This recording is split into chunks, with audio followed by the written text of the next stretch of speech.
the most dangerous thing that you can do as a man is to just drift, to let life kind of happen to you instead of being very intentional about what you're doing. What is your own vision for your life?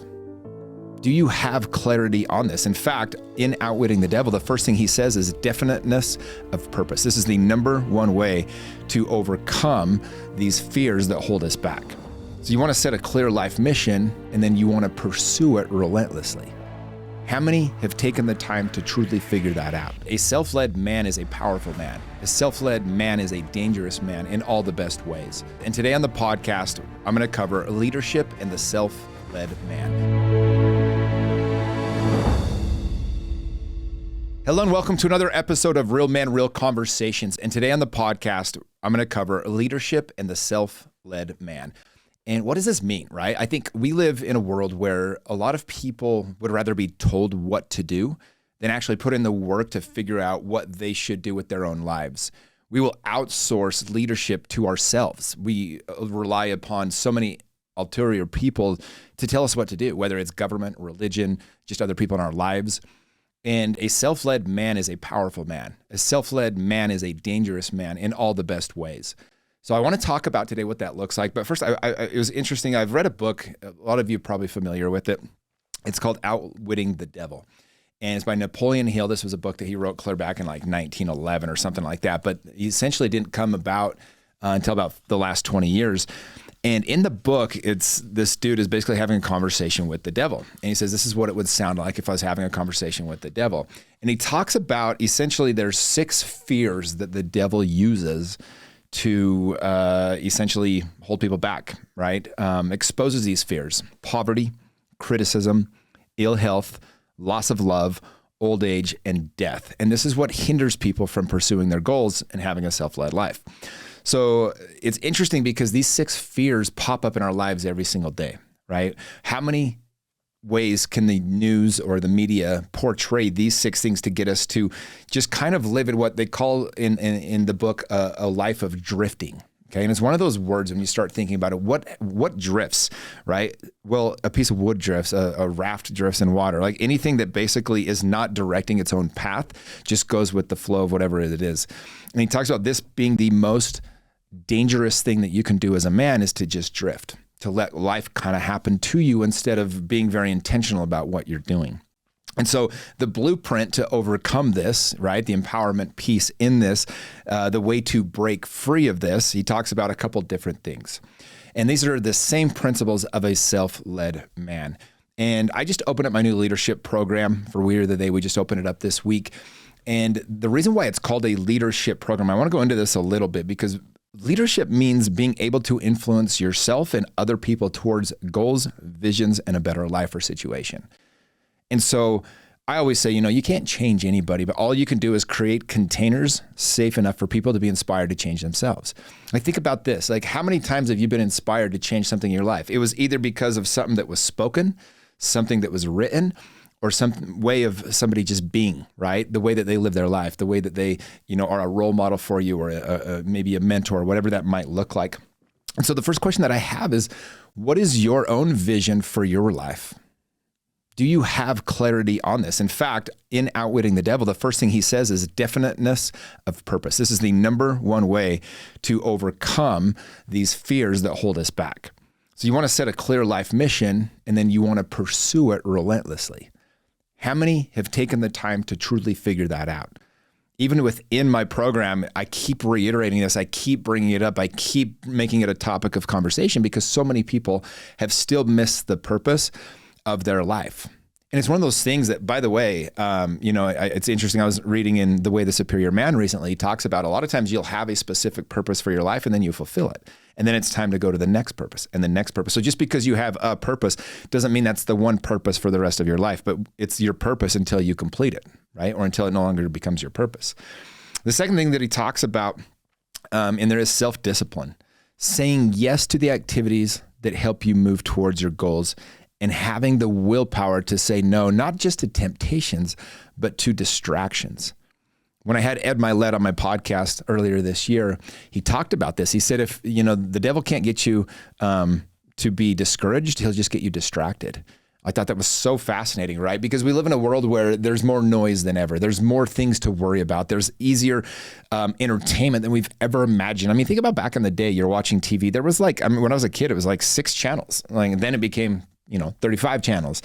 Now it is endless opportunities to be entertained.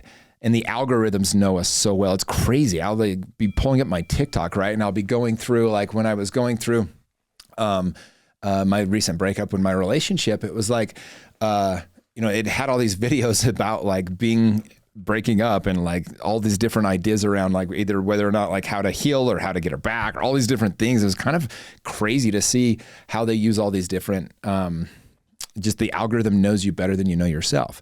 And so no matter what it is, like during the World Series, my entire the playoffs with my team was, the Indians were playing.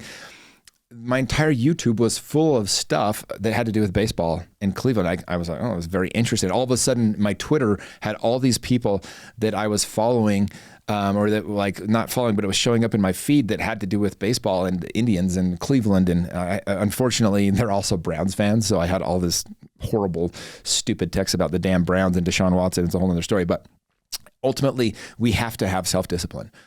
We have been... even the way that we're fed food, it's been literally scientific. They've brought in the top people in the world to make it as addictive as possible, to make you feel like you're still hungry when you're full, all these different things to just mess with you and to make you fat and gluttonous. And so self-discipline, motivation is only going to take you so far in life. Like we get motivated and then it dies off, but self-discipline is what truly determines our actions. How well can you say yes to the right things and how well can you say no to the wrong things? And then the third thing that it talks about in the book is learning from adversity. One thing about life that we know is everything worth having is going to be difficult to get. There's just this principle in life where, and it's the same thing. It's like if you want to be a self-led man, it's going to be difficult. It's going to be very hard. But how bad do you want to be a leader? You can't lead other people if you've never been through adversity yourself. If you look at the story of history from time, the Spartans, for example, they wanted to make leaders and warriors and strong men. And so what would they do? As kids, they would send these kids out into the wild and they had to fend for themselves and go through these horrific challenges for years on end. And very few of them actually made it through it, but those that did became freaking warriors. Native Americans did the same thing. Like so many of these different cultures would put their kids through these tests, these boys, that's when they became a man, right? The rite of passage that comes with that. It's going to be difficult. And today in society, one of the issues facing, as you hear about this and, again, in this outwitting the devil, one of the tricks of the devil is to get people to not have to face adversity, to think that even just being uncomfortable isn't fair and needs to be changed. You see this with like safe spaces in college and things like that. Like, what if it's really good to feel unsafe? What if it's really good to feel a little bit uncomfortable in your skin? We should be able, I see that one of the things that frustrated me a lot a couple of years ago is when they started banning people from being able to speak on college campuses because kids said they didn't feel safe. What are we talking about? These are college kids.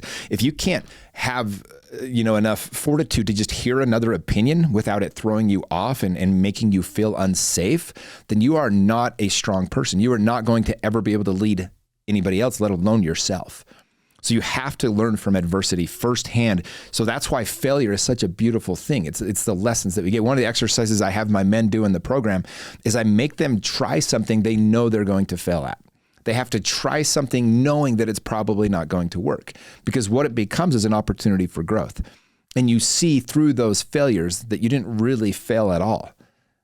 It's actually a really beautiful thing to try something, to give it your all and then to not succeed. Because then you look back on it and you realize that you got just as much out of it as if you had succeeded. The fourth thing is they try to control environmental influences, right? You see this every single day as well, as, trying to make things that are wrong seem right, make things that aren't true seem like they are true. It's a really fascinating thing with society today, but it's weakening men against themselves. The self-led man has to determine up front what are his values, what are his standards, how does he want to live his life, and then stick to those things in the face of adversity. Another one is time management, right? Just getting distracted, trying to pick things that are maybe seem like they're good instead of things that are great. There's a really good book called Good to Great by Jim Collins, and he says in there, the opening line, it's so beautiful. It says the enemy of good is the enemy of great. And I think that's such a powerful line. Sometimes we have to decide, like, because you can put your energy towards the wrong thing for a really long time, and there's consequences to that, right? Like, nothing's sadder than the person that spends their whole life climbing a certain ladder only to realize they were climbing the wrong building the entire time.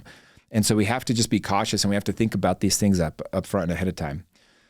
So I just think, great leaders have this vision like I talked about, but another thing they have to have in their lives is they have to have structure.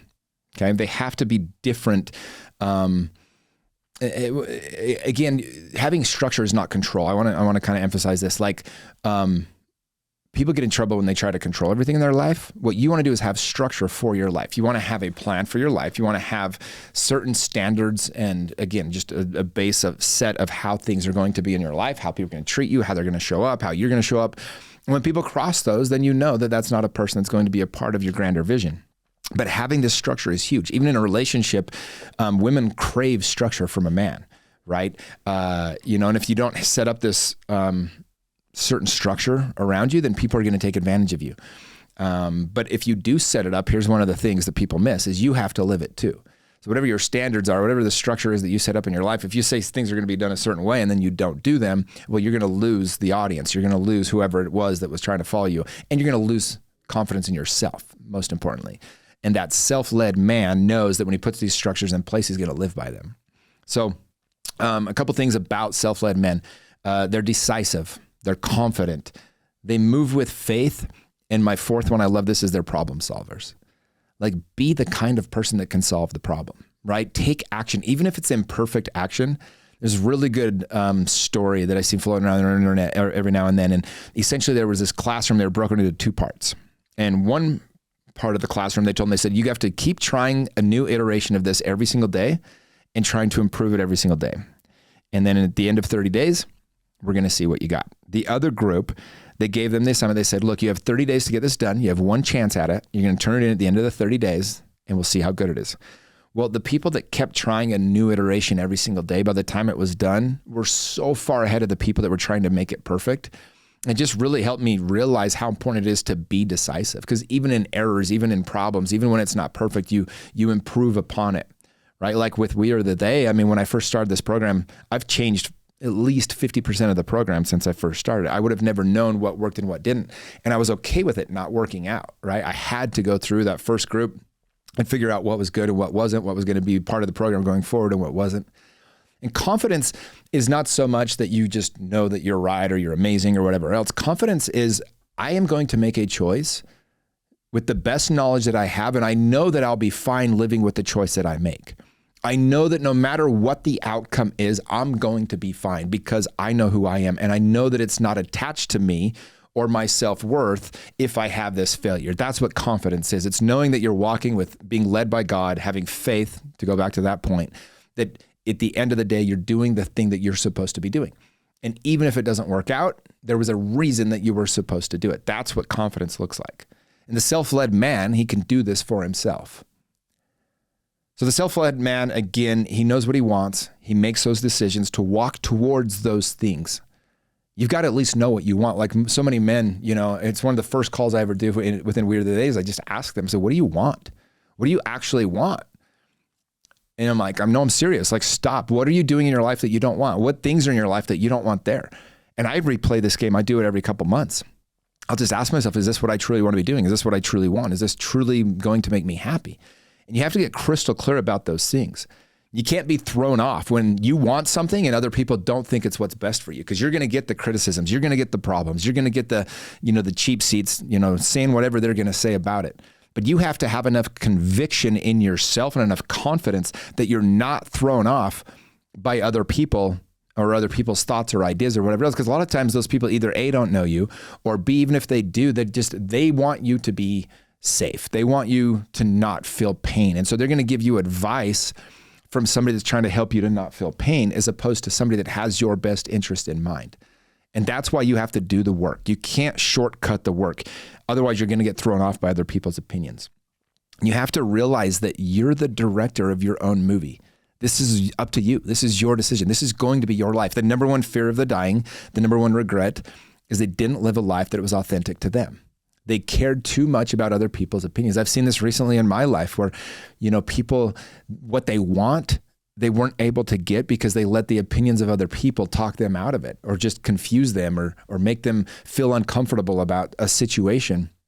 And it's really sad. It's the saddest thing to watch when people allow that to happen, because all it is somebody that doesn't understand themselves, somebody that hasn't had that reflection or that self-led confidence to be able to say, I understand that there's this noise or there's this thing or whatever it might be, but I am above that, and I am going to rise above that because I know what I want deep in my core. And in my core, this is what I want. So the last thing is that I'm going to say again is that all failure in your life, all the problems in your life, everything, the self-led man knows that it's his own responsibility. Okay. It's his own job to make those things right. It's his own accountability. Like everything that's happening in your life is your fault, for good or bad. Right. And there's blessings that come to us and there's issues that happen, and God has a bigger plan than we do. But at the end of the day, we have to be willing to admit our own mistakes. We have to be vulnerable. We have to be authentic. We have to be able to say we're sorry. We have to be able to admit when we've done something wrong. And if we're willing to do those things, if we're able to do those things, then we're going to have confidence in ourselves. We're going to be able to trust the decisions that we make and the life that we create, because we know that it's authentically ours. Nothing would be more sad to me than living out my life because of, doing it a certain way because other people thought that's how I should do it, and getting to the end and wishing that I had the guts to do it a different way.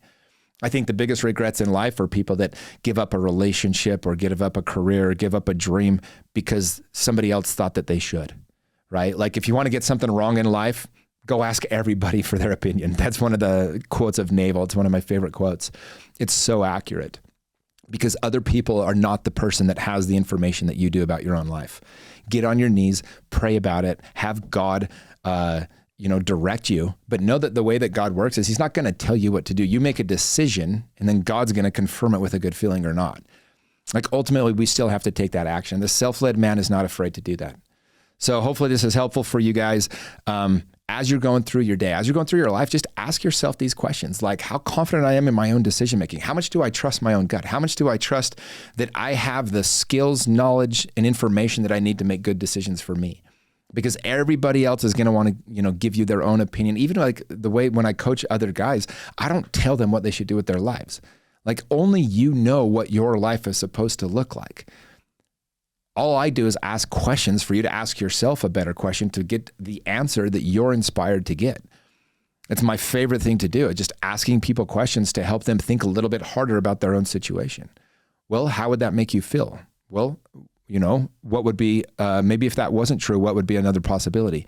What are the outcomes, best case scenario? Can you live with your worst case scenario? These are the kind of questions that I would just ask somebody when I'm coaching them to help them become a self-led man. Because, a shitty leader says, follow me. This is what we're doing. A great leader says, hey, all of you are going to be leaders. My only job is to help you become the best leader of yourself.